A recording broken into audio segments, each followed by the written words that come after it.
الحمدللہ رب العالمین وبہ استعین واشہد ان لا الہ الا اللہ وحدہ لا شریک لہ واشہد ان محمدا عبدہ ورسولہ صلی اللہ علیہ وعلی آلہ وصحبہ وسلم تسلیما کثیرا اما بعد۔ میرے بھائیوں، ماہ رمضان کے احکام و مسائل سے متعلق شرعی کورس میں آج اس موضوع پر گفتگو ہوگی کہ ماہ رمضان میں کن لوگوں کو صوم نہ رکھنا جائز ہے، شریعت کی طرف سے کن لوگوں کو اجازت دی گئی ہے کہ وہ صوم نہ رکھیں۔ اس میں سے پہلے نمبر پر ہیں مریض اور مسافر۔ مریض اور مسافر کے لیے جائز ہے کہ وہ رمضان کے مہینے میں صوم نہ رکھیں اور بعد میں اس کی قضا کر لیں۔ اس سلسلے میں سورہ بقرہ کی آیت نمبر 184 میں اللہ تعالیٰ کا ارشاد ہے، فَمَنْ كَانَ مِنْكُمْ مَرِيضًا أَوْ عَلَى سَفَرٍ فَعِدَّةٌ مِّنْ أَيَّامٍ أُخَرَ۔ تم میں سے جو شخص بیمار ہو یا سفر میں ہو تو وہ اور دنوں میں گنتی کو پورا کر لے۔ مسافر پر اگر صوم رکھنے میں مشقت ہے تو اس کے حق میں افضل یہ ہے کہ وہ صوم نہ رکھے، لیکن اگر صوم رکھنا اور نہ رکھنا دونوں اس کے لیے برابر ہے تو اس کے لیے افضل یہ ہے کہ صوم رکھ لے۔ اس سلسلے میں ابو سعید خدری رضی اللہ عنہ فرماتے ہیں کہ ہم لوگ رسول اللہ صلی اللہ علیہ وسلم کے ساتھ غزوے کے سفر پہ ہوتے تھے تو صوم رکھنے والوں کو افطار کرنے والوں پر اعتراض نہیں ہوتا تھا اور نہ ہی افطار کرنے والے کو صوم رکھنے والے پر۔ لا يعیب الصائم علی المفطر ولا المفطر علی الصائم۔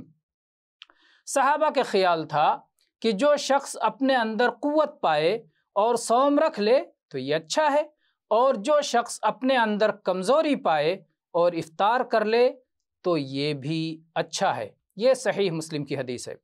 لیکن اگر صوم رکھنے میں سخت مشقت ہے تو ایسے شخص کے لیے صوم رکھنا حرام ہے۔ چنانچہ اس سلسلے میں جابر رضی اللہ عنہ کی حدیث ہے، بیان کرتے ہیں کہ ایک سفر میں رسول اللہ صلی اللہ علیہ وسلم نے ایک بھیڑ دیکھی اور دیکھا کہ ایک آدمی کو سایہ کیا گیا ہے۔ آپ نے پوچھا یہ کیا ہے؟ لوگوں نے بتایا کہ یہ آدمی صوم کی حالت میں ہے۔ آپ صلی اللہ علیہ وسلم نے فرمایا، لیس من البر الصیام فی السفر۔ سفر کی حالت میں صوم رکھنا نیکی نہیں ہے۔ یہ متفق علیہ حدیث ہے۔ تو گویا جب ایسی صورت پہنچ جائے جو اس آدمی کی تھی کہ اس آدمی کو صوم کی وجہ سے سائے کی ضرورت پڑ گئی، بھیڑ لگ گئی، پریشان ہو گیا، سخت مشقت کا اسے سامنا تھا، تو اللہ کے نبی صلی اللہ علیہ وسلم فرمایا کہ ایسی حالت میں نیکی نہیں ہے صوم رکھنا۔ گویا صوم توڑ دینا ہی ایسے مسافر کے لیے افضل ہے جس کو صوم رکھنے میں مشقت ہو۔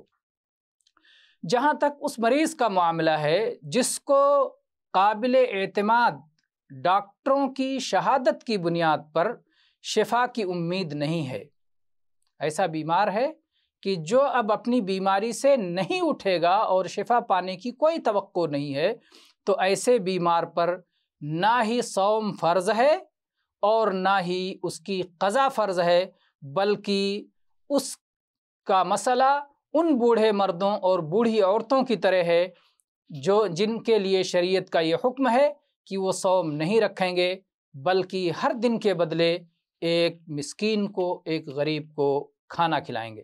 آئیے اس سلسلے میں چند مسائل اور ان کا جواب دیکھ لیتے ہیں۔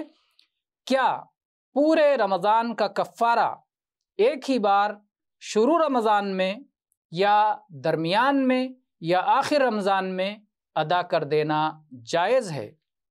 جی ہاں، شروع رمضان میں یا درمیان رمضان میں یا رمضان کے اخیر میں ایک ساتھ پورے رمضان کے تمام دنوں کا کفارہ ادا کر دینا جائز ہے۔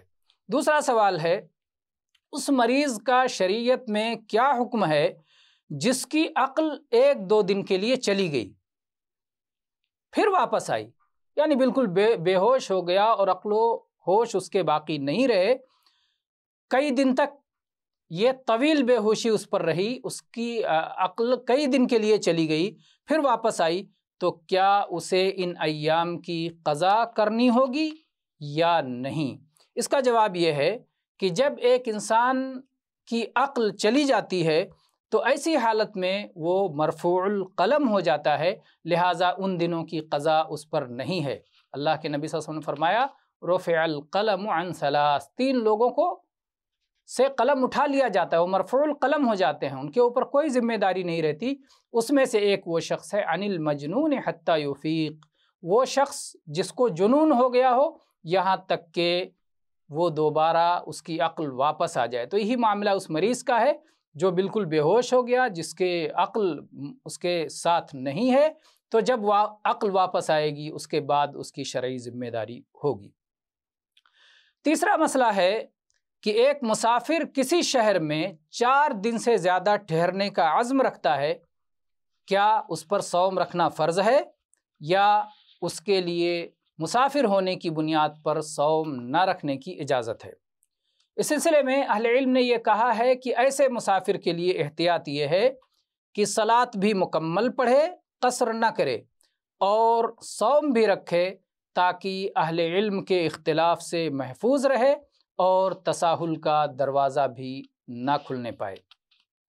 تو یہ رہے پہلی لوگ، مریض اور مسافر، جن کو رمضان کے مہینے میں صوم نہ رکھنے کی شریعت کی جانب سے اجازت ہے۔ دوسرے جن لوگوں کو رمضان میں صوم نہ رکھنے کی اجازت ہے وہ ہے حیض اور نفاس والی عورتیں۔ حیض اور نفاس والی عورتوں پر افطار کرنا اور صوم توڑ دینا اور صوم نہ رکھنا فرض ہے، اور ان کے لیے صوم رکھنا حرام ہے۔ اگر یہ رمضان کے دنوں میں صوم رکھتی ہیں حیض اور نفاس والی عورتیں تو ان کا صوم صحیح نہیں ہوگا۔ البتہ حیض اور نفاس کے دنوں میں جو صوم چھوٹ جائیں ان کی قضا کرنا لازم ہے۔ اس سلسلے میں معاذہ کہتی ہیں کہ میں نے عائشہ رضی اللہ عنہا سے پوچھا کیا بات ہے کہ حیض کی حالت میں جو خاتون ہوتی ہے وہ صوم کی قضا کرتی ہے اور صلاۃ کی قضا نہیں کرتی؟ حیض کی حالت میں، نفاس کی حالت میں صوم و صلاۃ دونوں اس کے اوپر منع ہے، لیکن صوم کی قضا کرنا ہے اور صلاۃ کی قضا نہیں کرنا ہے۔ تو یہی مسئلہ معاذہ نے عائشہ رضی اللہ عنہا سے پوچھا۔ عائشہ رضی اللہ عنہا نے فرمایا کیا تو حروریہ ہے؟ انہوں نے جواب دیا کہ نہیں۔ حروریہ، حرورہ ایک مقام کی طرف منسوب فرقے کا نام تھا، وہ خارجی فرقہ تھا جو حروریہ کے مقام پہ بستا تھا، اس لیے انہیں حروریہ کہا جاتا تھا، بدعتی فرقہ تھا۔ تو عائشہ رضی اللہ عنہا نے یہ ان سے پوچھا کہ تو حروریہ تو نہیں ہے، کیونکہ اہل بدعت ایسا سوال کرتے ہیں۔ تو انہوں نے کہا نہیں، میرا حروریہ سے کوئی تعلق نہیں ہے، لیکن پوچھتی ہوں۔ تو انہوں نے بتایا، عائشہ رضی اللہ عنہا نے کہا کہ نبی کریم صلی اللہ علیہ وسلم کے زمانے میں ہم عورتوں کو حیض آتا تھا، ہمیں صوم کی قضا کا حکم دیا جاتا تھا اور صلاۃ کی قضا کا حکم نہیں دیا جاتا تھا۔ یہ حدیث صحیح مسلم میں ہے۔ آپ غور کریں کہ عائشہ رضی اللہ عنہا نے صوم و صلاۃ کے درمیان تفریق کی وجہ پوچھنے پر انکار فرمایا۔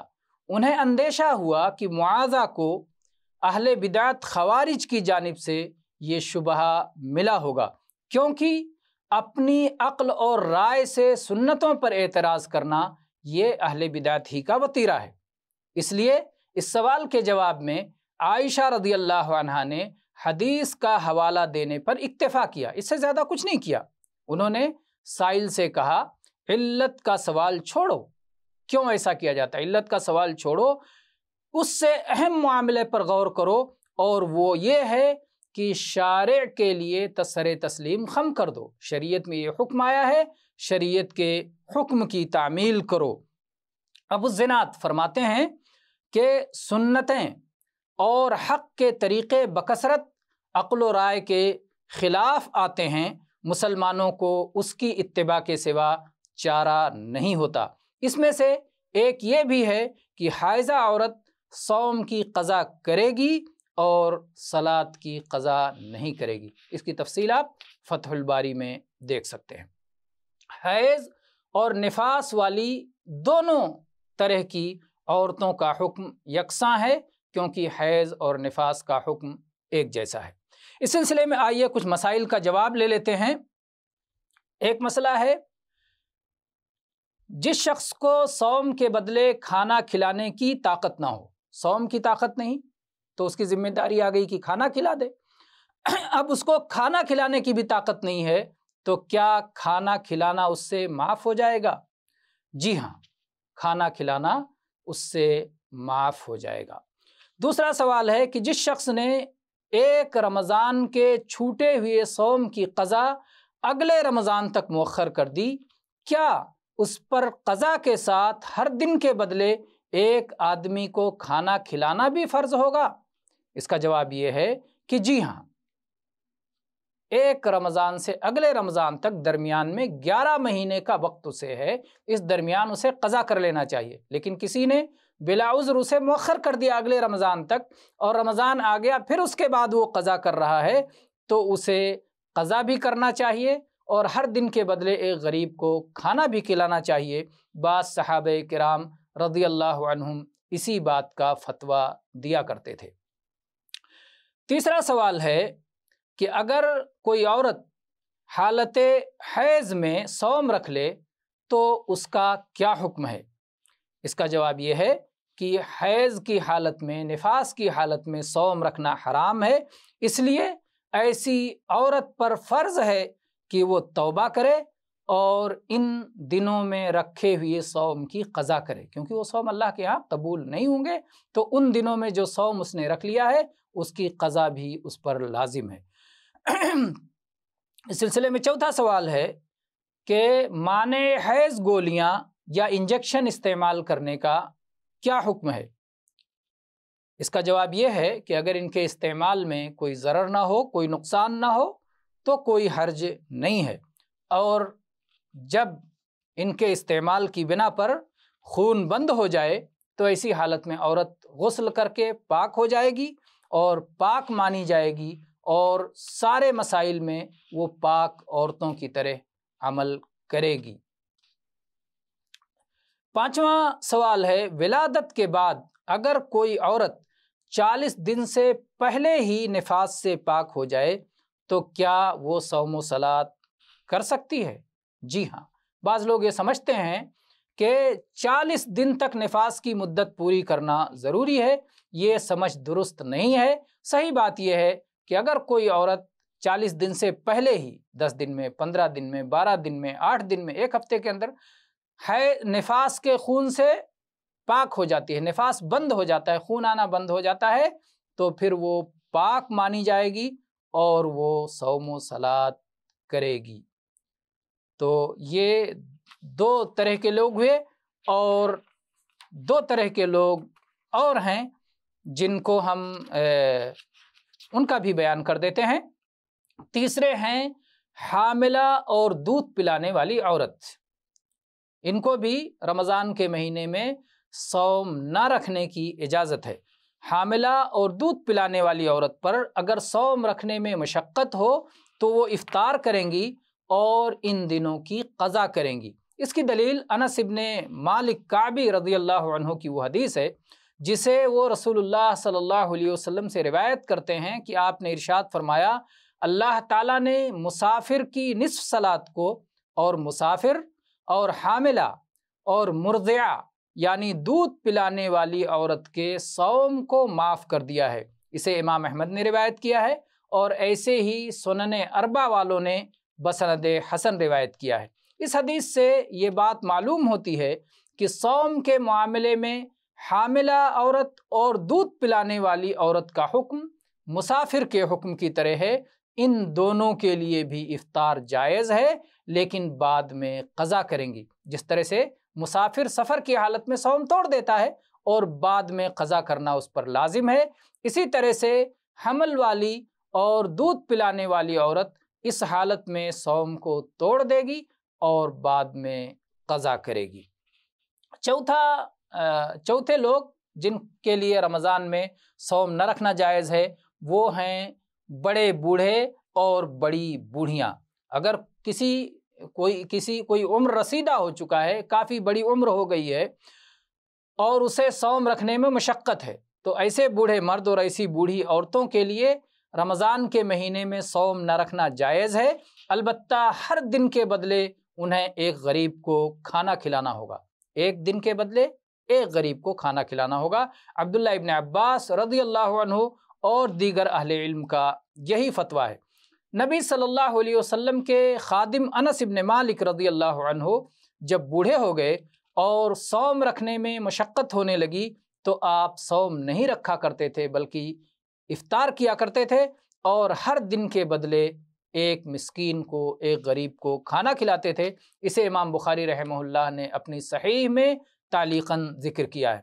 اسی طرح سے عطا سے مروی ہے کہ انہوں نے عبداللہ ابن عباس رضی اللہ عنہما سے سنا کہ اللہ تعالیٰ کا ارشاد وَعَلَى الَّذِينَ يُطِيقُونَهُ فِدْيَةٌ طَعَامُ مِسْكِينٍ، اور جو لوگ اس کی طاقت رکھتے ہیں وہ فدیہ میں ایک مسکین کو کھانا کھلا دیں۔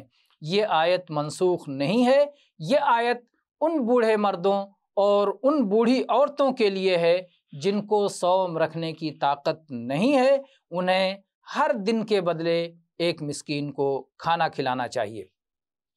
اس سلسلے میں بعض سوالات ہیں جن کا جواب ہمیں جان لینا چاہیے۔